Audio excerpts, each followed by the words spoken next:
কল্পনা করুন মহাবিশ্বের এক কোণে এক উজ্জ্বল নক্ষত্রকে, যেটি কয়েক ঘন্টা আগেও আমাদের সামনে ছিল না, তবে এখন এই মুহূর্তে এটির আলো গোটা আকাশ জুড়ে ছেয়ে গেছে। এত উজ্জ্বলতার কারণ হলো স্টারটি তার জীবনের শেষ প্রান্তে পৌঁছে গেছে এবং এটি সুপারনোভা এক্সপ্লোশনে গোটা আকাশকে আলোকিত করেছে। একটি সুপারনোভা গোটা মহাবিশ্বের সবচেয়ে উজ্জ্বল বিস্ফোরণ, যা গোটা গ্যালাক্সিকে পর্যন্ত আলোকিত করতে পারে। সুপারনোভার কথা বলতেই আমাদের মনে আসে বিটেলজুসের কথা। বিটেলজুস একটি লাল সুপার জায়ান্ট স্টার, যেটি অরায়ন কনস্টেলেশনে অবস্থিত।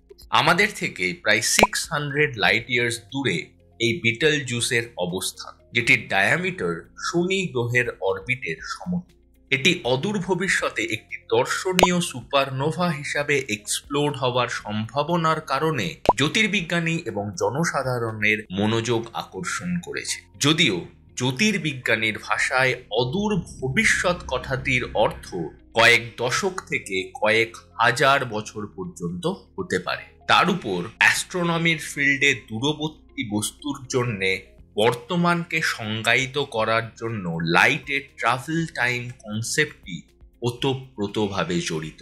এই ধারণাটির থেকে জানা যায় যে আমরা দূরবর্তী মহাকর্ষীয় বস্তু যেমন স্টার বা গ্যালাক্সি থেকে যে লাইট অবজার্ভ করি, সেটি লাইটের ফাইনাইট স্পিডের জন্য আমাদের কাছে পৌঁছাতে সময় নেয়। অতএব আমরা যখন মহাকাশে কোনো বস্তু দেখি, তখন এক্স্যাক্ট মোমেন্টে বস্তুটির যে অবস্থা সেটিকে কিন্তু আমরা দেখছি না। পরিবর্তে আমরা এটিকে দেখতে পারছি যখন এই বস্তুটির থেকে আলো মহাকাশে নিক্ষেপিত হয়েছিল। এই আন্ডারস্ট্যান্ডিংকে ইউজ করে অ্যাস্ট্রোনমাররা মহাকর্ষীয় ঘটনাগুলিকে একটি নির্দিষ্ট রেফারেন্স ফ্রেমে সেট করে। উদাহরণস্বরূপ, যখন একটি স্টার এক্সপ্লোশনের মতন ঘটনা আমরা অবজার্ভ করি, তখন আমরা সেই ঘটনার জন্য যে সময়টিকে দায়ী করি, সেটি সেই ঘটনা থেকে সৃষ্টি হওয়া লাইট এনার্জি আমরা যখন ডিটেক্ট করেছি সেই সময়। ঘটনাটি সোর্সে কখন ঘটেছিল সেই সময়টিকে নয়। এর অর্থ হলো দূরে অবস্থিত বস্তুর ক্ষেত্রে নাও বা বর্তমান বলতে বোঝানো হয় সেই বস্তু থেকে লাইট এনার্জি আমাদের কাছে আসতে কতটা সময় নিয়েছে। এটি মহাকর্ষীয় ঘটনা অধ্যয়ন করবার সময় মহাকাশে বিশাল দূরত্ব অতিক্রম করতে আলোর যে সময় লাগে তা বিবেচনা করবার গুরুত্ব আমাদের সামনে তুলে ধরে। সুপারনোভা এক্সপ্লোশন বিশাল স্টারের শক্তিশালী এবং আলোকিত মৃত্যু, যেটি শতাব্দী ধরে মানুষের কৌতূহলকে বিমোহিত করেছে। প্রাচীনকালে চাইনিজদের গেস স্টারের অবজারভেশন থেকে শুরু করে আধুনিক অ্যাস্ট্রোফিজিক্যাল অধ্যয়ন পর্যন্ত সুপারনোভার ইতিহাস মহাজাগতিক ঘটনাগুলির সম্পর্কে পর্দা উন্মোচন করে মহাবিশ্ব সম্পর্কে আমাদের বুঝতে এবং জানতে সাহায্য করেছে। যে আর্লিয়েস্ট রেকর্ডেড সুপারনোভা সম্ভবত ভারতীয় উপমহাদেশের প্রাগৈতিহাসিক লোকেরা প্রত্যক্ষ করেছিল 4500 থেকে 1000 খ্রিস্টপূর্বাব্দে। 185 খ্রিস্টাব্দে চাইনিজ অ্যাস্ট্রোনমাররা SN185 নামক একটি সুপারনোভার কথা লিখিতভাবে প্রমাণ রাখেন। সুপারনোভা SN1006 এবং SN1054 ছিল অবিশ্বাস্যভাবে উজ্জ্বল অ্যাস্ট্রোনমিক্যাল ইভেন্ট, যা সারা বিশ্বের অনেক সংস্কৃতি দ্বারা পর্যবেক্ষণ এবং রেকর্ড করা হয়েছে। SN1006, যেটি 1006 খ্রিস্টাব্দে ঘটেছিল এবং এটি রেকর্ড করা ইতিহাসের সবচেয়ে উজ্জ্বল নক্ষত্রীয় ঘটনা ছিল। এটি চায়না, জাপান, মিশর এবং ইউরোপের অ্যাস্ট্রোনমার্সদের দ্বারা ব্যাপকভাবে পর্যবেক্ষণ এবং নথিভুক্ত করা হয়েছে। SN1054, যেটি 1054 খ্রিস্টাব্দে ঘটে যাওয়া একটি সুপারনোভা। এই সুপারনোভা এক্সপ্লোশনটি এত উজ্জ্বল ছিল যে এটিকে সকালবেলা খালি চোখে কয়েক মাস ধরে আকাশে দেখা গিয়েছিল।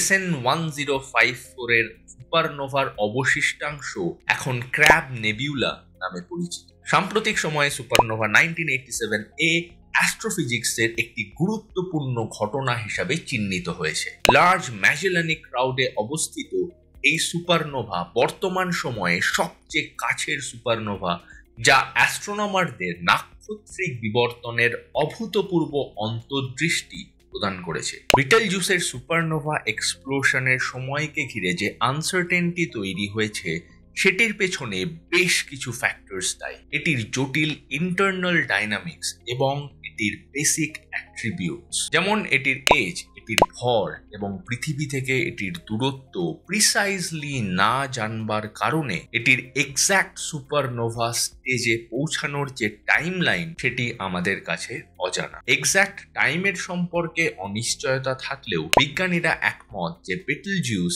শেষ পর্যন্ত একটি সুপারনোভা হিসাবে বিস্ফোরিত হবে। এই ধরনের সেলেস্টিয়াল অবজেক্টসগুলিকে আলাদা আলাদা ওয়েভলেন্থ বা তরঙ্গ দৈর্ঘ্যে অবজার্ভ করবার সময় এরা আলাদা আলাদা নেচার শো করে। ঠিক একইভাবে বিটেলজিউসকেও আলাদা আলাদা ওয়েভলেন্থে অবজার্ভ করলে এটি কমপ্লেক্স নেচার দেখায়। এই পরিবর্তনশীলতা শুধুমাত্র এটির ভেরিয়েবল স্টারের নেচারের জন্যই নয়। ভেরিয়েবল স্টার মানে এটির ব্রাইটনেস সময়ের সাথে সাথে ওঠানামা করে। এছাড়াও এটি আলাদা আলাদা মোডে স্পন্দিত এবং কম্পিত হয়। এটির মধ্যে দেখা যায় ব্রিদিং মোড, যেখানে এটি চক্রাকারে কয়েক মিলিয়ন মাইলস পর্যন্ত প্রসারিত এবং সংকুচিত হতে পারে। এছাড়াও বিটেলজিউস স্টারের ডিস্টিংক্ট কোনো এজ বা কিনারা নেই। এটি এর কেন্দ্র বরাবর সবচেয়ে উজ্জ্বল দেখায় এবং প্রান্তের দিকে ধীরে ধীরে ম্লান হয়ে যায়। এই স্টার থেকে বিপুল পরিমাণ গ্যাস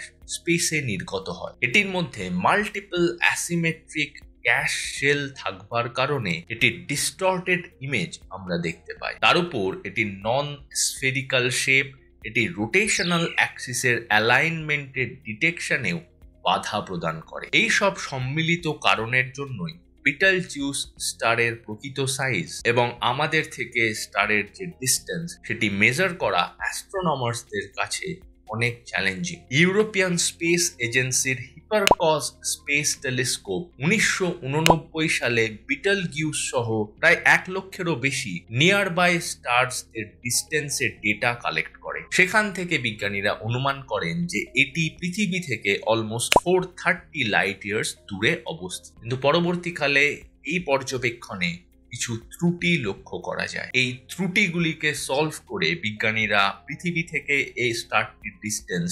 643 লাইট ইয়ার্স বলে অনুমান করেন এবং তারও পরবর্তী সময়ে গ্রাউন্ড বেসড রেডিও টেলিস্কোপের ডেটার মাধ্যমে এটির দূরত্ব 742 লাইট ইয়ার্স বলে অনুমান করা হয়। রিসেন্টলি স্পেস বেসড সোলার মাস ইজেকশন ইমেজারের সাহায্য নিয়ে এবং 3টি ভিন্ন মডেলিং কৌশল থেকে সাম্প্রতিক গবেষণায় দেখা গেছে যে বিটেলজিউস আমাদের থেকে 543 লাইট ইয়ার্স দূরে, যা পূর্বের ধারণার তুলনায় প্রায় 25% কাছাকাছি। বিজ্ঞানীরা মনে করেন যে বিটেলজিউস অলমোস্ট 10 মিলিয়ন বছরের পুরনো একটি স্টার। এটি প্রায় 40,000 বছর আগে একটি রেড জায়ান্ট স্টারে পরিণত হতে শুরু করেছে। এই পার্টিকুলার স্টেজে বিটেলজিউসের কোরে হিলিয়াম পরমাণুর মধ্যে নিউক্লিয়ার ফিউশন রিয়াকশন শুরু হয় এবং সেখান থেকে অক্সিজেন এবং কার্বন উৎপাদন হতে শুরু করে। এই মৌলিক পদক্ষেপ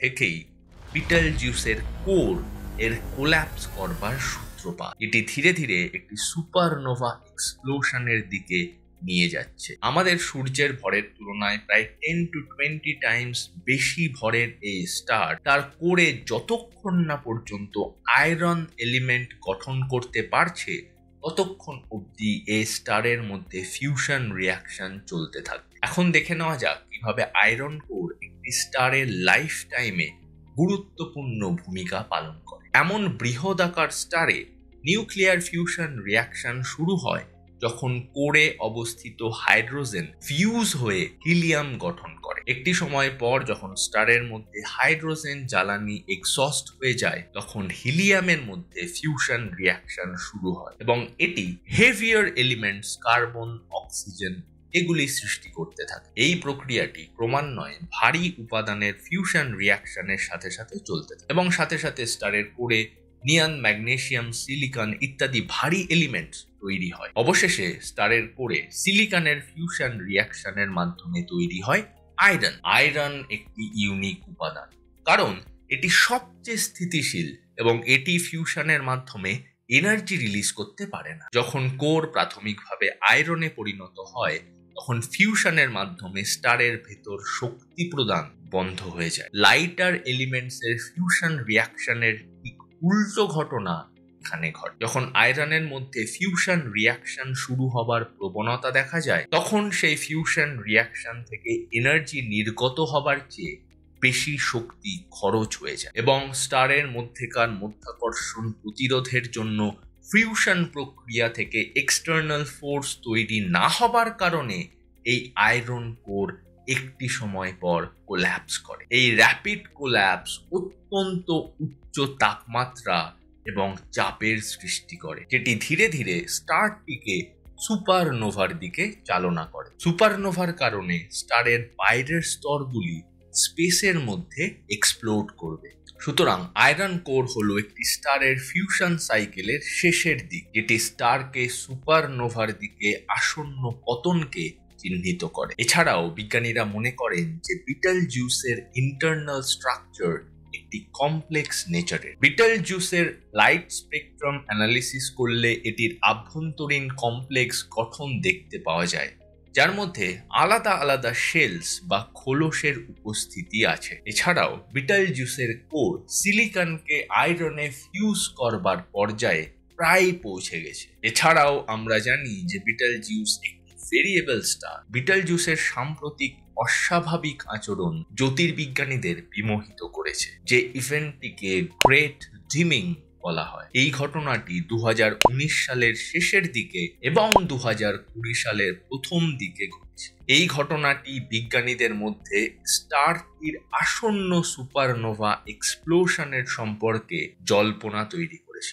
2021 সালে বেটেলজিউসের মধ্যে এক্সট্রিম ডিমিং লক্ষ্য করা গেছিল, যেখানে এর ব্রাইটনেস প্রায় 60% এর থেকেও বেশি কমে গেছিল। পরে গবেষণার মাধ্যমে জানা যায় একটি ম্যাসিভ গ্যাসের ক্লাউড স্টারের প্রায় অর্ধেক পোর্শনকে ওই সময়টায় ঢেকে রেখেছিল। আবার এর কিছু সময় পরেই বিটেলজিউসের মধ্যে অপ্রত্যাশিত উজ্জ্বলতা লক্ষ্য করা যায়, যে কারণে এটি এর স্বাভাবিকের তুলনায় অলমোস্ট 50% বেশি উজ্জ্বল হয়ে যায়। যদিও এই হঠাৎ উজ্জ্বলতার কারণ এখনো অনিশ্চিত রয়ে গেছে। কিছু থিওরি অনুযায়ী যে সমস্ত ধূলিকণা একটা সময় এটার গ্রেট ডিমিং এর জন্য রেসপন্সিবল ছিল, এখন সেগুলি হয়তো পৃথিবীর দিকে লাইট রিফ্লেক্ট করছে, যেটির কারণে স্টারটির আপাত উজ্জ্বলতা বৃদ্ধি পেয়েছে। বিটেলজিউসের এরকম কৌতূহলী আচরণ সত্ত্বেও এটির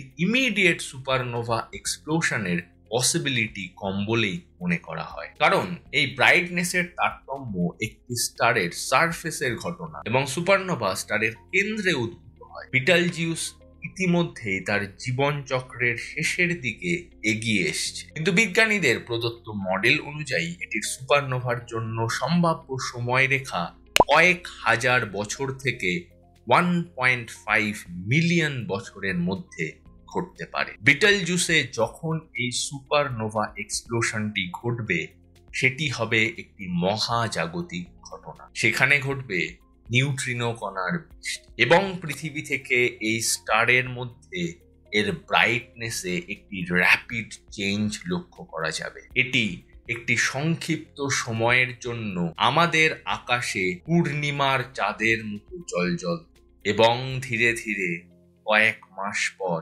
কালের নিয়মে এটি বিবর্ণ হয়ে যাবে। একটি সুপারনোভা এক্সপ্লোশন পৃথিবীর মতো গ্রহকে কেমন ভাবে প্রভাবিত করতে পারে তার ক্ষতিকারক হবার মানদণ্ড অনেকগুলি কারণের উপর ডিপেন্ড করে। এই কারণগুলির মধ্যে সুপারনোভাটির আমাদের গ্রহ থেকে দূরত্ব, সেটি থেকে যে এনার্জি আউটপুট এবং আমাদের গ্রহের অ্যাটমসফিয়ার, বায়োলজিক্যাল ক্যারেক্টারিস্টিক্স, এই সব কিছুই এই সুপারনোভাটি আমাদের গ্রহের ক্ষেত্রে কতটা হার্মফুল তার উপরে ডিপেন্ড করে। এর মধ্যে সবচেয়ে ক্রিটিক্যাল ফ্যাক্টর হলো সুপারনোভা এবং এই গ্রহটির মধ্যে দূরত্ব। একটি সুপারনোভার পৃথিবীর উল্লেখযোগ্য ক্ষতি করবার জন্য পৃথিবীর খুব কাছাকাছি এই সুপারনোভাটিকে অবস্থান করতে হবে। রিসার্চ থেকে বোঝা যায় যে পৃথিবীর জীবজগতের উপর বিধ্বংসী প্রভাব ফেলতে একটি সুপারনোভাকে প্রায় 25 লাইট ইয়ার্স ডিস্টেন্সের মধ্যে থাকতে হবে। এই প্রক্সিমিটির মধ্যে থাকলে গ্রহটি সুপারনোভার মাধ্যমে সৃষ্টি হওয়া গ্যামা রে,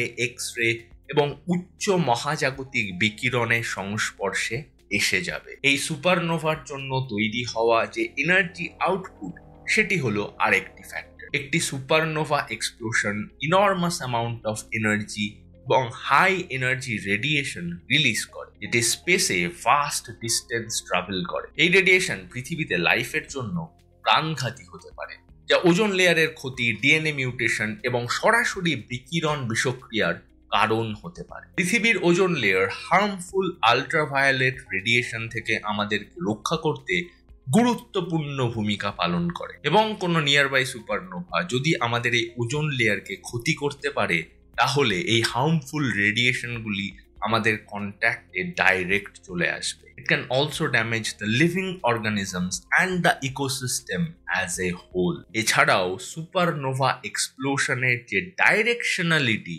সেটাও একটি বড় ফ্যাক্টর। যদি সুপারনোভার পূর্বসূরি স্টারের স্পিন অ্যাক্সিস পৃথিবীর দিকে সরাসরি ডাইরেক্ট করা থাকে, তাহলে গ্রহটি আরও তীব্র এবং কেন্দ্রীভূত বিকিরণের শিকার হবে, যা গ্রহের ক্ষতির চান্সকে অনেক মাত্রায় বাড়িয়ে তুলবে। দূরত্বের অনুমানে তারতম্য থাকা সত্ত্বেও একটি জিনিস পরিষ্কার, যে বিটেলজিউসের সুপারনোভা এক্সপ্লোশন পৃথিবীর উল্লেখযোগ্য কোনো ক্ষতি করতে পারবে। সুপারনোভার ফলে সৃষ্টি হওয়া মহাজাগতিক উপাদানগুলি আমাদের গ্রহে পৌঁছানোর আগেই বৃহৎ মাত্রায় প্রসারিত এবং তুচ্ছ হয়ে যাবে। এই এক্সপ্লোশন থেকে সৃষ্টি হওয়া বিকিরণ আমাদের অ্যাটমসফিয়ারকে সিগনিফিকেন্টলি আয়োনাইজও করতে পারবে না। কিন্তু একটি সম্ভাব্য ঘটনা আমাদের মনে একটু চিন্তার ভাঁজ ফেলেছে। বিটেলজিউস আমাদের থেকে এত দূরে থাকার পরও এর